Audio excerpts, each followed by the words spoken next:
मुख्यमंत्री देवेंद्र फडणवीस म्हणतात की आम्ही कडक कायदे करणार, पॅरोल त्यांना देणारच नाही जे लैंगिक गुन्ह्यांमध्ये अडकलेले आहेत. तर त्यांना मला सांगायचं आहे की पुन्हा पुन्हा दिशाभूल करणं थांबवा.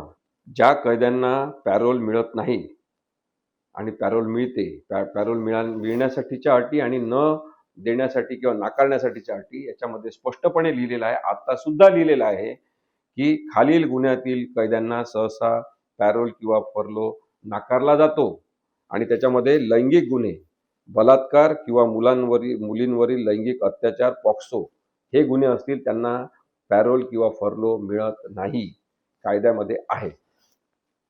त्यानंतर गंभीर गुन्हे, देशद्रोह, दहशतवाद किंवा अंमली पदार्थांची तस्करी या लोकांना सुद्धा पॅरोल आणि फर्लो मिळत नाही, कायद्यामध्ये आता सुद्धा आहे. पळून जाण्याचा धोका ज्या कैद्यांच्या संदर्भात असतो, अविश्वास पात्र अशा प्रकारच्या प्रवृत्तीचे लोक, त्यांना सुद्धा अशा प्रकारच्या रजा देण्यात येत नाही. जे बाहेर गेल्यावर, सुट्टीवर बाहेर गेल्यावर जे सार्वजनिक शांतता, त्यांचा कायदा सुव्यवस्थेची प्रश्न तयार करतात, त्यांच्या संदर्भात सुद्धा हा निर्णय घेतला जाऊ शकतो की त्यांना पॅरोल किंवा फर्लो अशा कोणत्या सुट्ट्या द्यायच्या नाही. हे कायद्यात आहे. मग तुम्ही आता नवीन काय करणार सांगा? कशासाठी अशी घोषणा करता की आपण काहीतरी फार महत्वाचं करतोय म्हणून? हे जे आधी लिहिलेलं आहे अपात्रतेचे नियम की त्याच्यामध्ये कुणाला फर्लो किंवा पॅरोल द्यायचं हे स्पष्ट केलेलं आहे कायद्यामध्ये. परंतु त्याबद्दलची पडताळणी करण्याचे अधिकार असलेल्या अधिकाऱ्यांची झाडाझडती घ्या तुम्ही, की पडताळणी तुम्ही कशा पद्धतीची करता. मग यापूर्वी कायदा केलेला नाही का? कायदा केला यापूर्वी सुद्धा.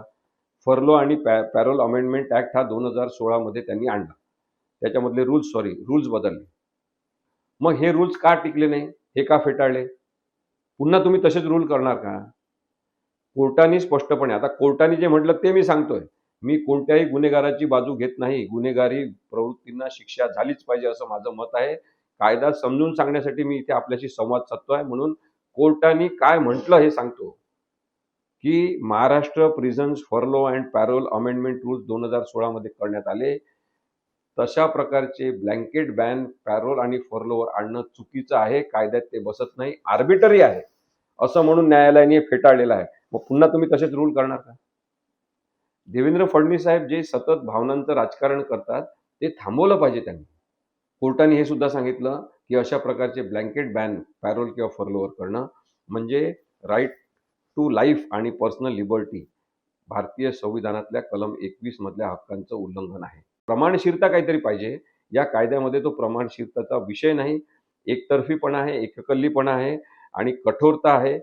व्यक्तिगत मूल्यांकन केल्याशिवाय कोणाचंही त्याला पॅरोल किंवा फर्लो द्यायचं नाही असं सरसकट ठरवणं चुकीचं आहे.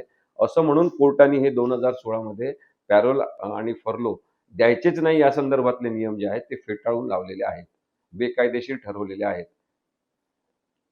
त्यानंतर पॅरोल आणि फर्लोमध्ये फरक आहे हा सुद्धा विचार लक्षात घेतला नाही असं सुद्धा न्यायालयाने म्हटलं होतं. हे मी न्यायालयाने काय म्हटलेलं आहे ते सांगितलं. त्यामुळे आता परत घोषणा करायची की मी आता पॅरोल आणि फर्लोसाठी फार महत्वाचे कडक नियम करणार, लैंगिक गुन्हेगारी केलेल्यांना पॅरोल आणि फर्लो मिळूच देणार नाही, हे जे विधान आहेत ना, हे सगळं आपली दिशाभूल करण्यासाठी आहे. आणि त्यामुळे तसं करायला नको. तुम्ही विधिमंडळातले सदस्य आहात. जे मंत्री असतील, मुख्यमंत्री असतील, आमदार असतील, खासदार असतील, या सगळ्यांना मला हे सांगायचं आहे की तुम्ही विधिमंडळामध्ये कायदे मंडळामध्ये काम करणारे, कायदे करणारे घटक आहात. तुम्ही कायद्याची योग्य प्रक्रिया सांगितली पाहिजे. तुम्ही कायदेशीरतेने बोललं पाहिजे. काहीही बोलून लोकानुनय करायचा हे बंद केलं पाहिजे. तेव्हा आपण विकसित होऊ. विकसित भारत म्हणजे काय आहे? केवळ रस्ते बांधणं आहे? केवळ पूल बांधणं आहे? केवळ बोगदे करणं आहे? त्याला विकसित भारत म्हणतात का? नाही. विकसित भारत म्हणजे कायद्याच्या क्षेत्रात सुद्धा प्रगती करून आपण विकसित कायदे, प्रोग्रेसिव्ह आणि रिफॉर्मेटिव्ह थेरीज आणून गुन्हेगारांना शिक्षाच झाली पाहिजे यासाठी कडक कायदेशीर तरतुदी आणि प्रक्रिया ठरवून आपण जेव्हा कायदेशीरतेबद्दल बोलतो, कुणाची दिशाभूल न करता आपण बोलतो, तेव्हा तो भारत विकसित होऊ शकतो. आता हे नवीन मसुदा काय तयार करणार पॅरोल आणि फर्लो बद्दल ते आपण जरूर बघू. पण कायदेशीररित्या टिकेल म्हणजे लिगली सस्टेनेबल राहील अशा प्रकारचे नियम केले तरच ते टिकू शकतील. देवेंद्र फडणवीस यांना जर अशा पद्धतीने फर्लो, पॅरोल आणि फर्लोच्या केसेसमध्ये पॅरोल आणि फर्लोच्या कायद्यामध्ये, नियमांमध्ये संशोधन करायचं असेल, तर मी कारागृहांमध्ये 10-12 वर्ष काम केलेला वकील म्हणून त्यांना जरूर मदत करायला तयार आहे, कारण की ते आपल्या सगळ्यांचे मुख्यमंत्री आहेत. आपण सकारात्मक पद्धतीने नागरिक म्हणून सरकारसोबत काम केलं पाहिजे.